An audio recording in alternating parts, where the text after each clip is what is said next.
Joseph Vijay எனும் நான்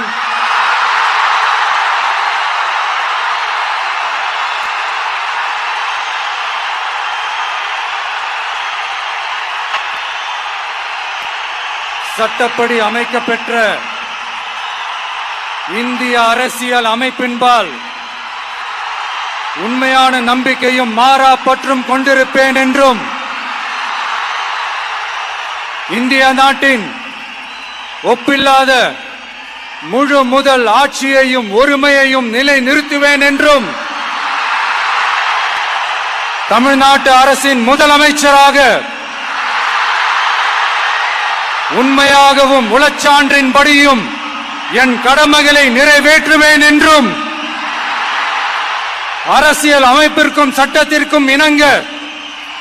அச்சமும் ஒருதலை சார்பும் இன்றி விருப்பு வெறுப்பை விலக்கி பலதரப்பட்ட மக்கள் அனைவருக்கும் நேர்மையானதை செய்வேன் என்றும்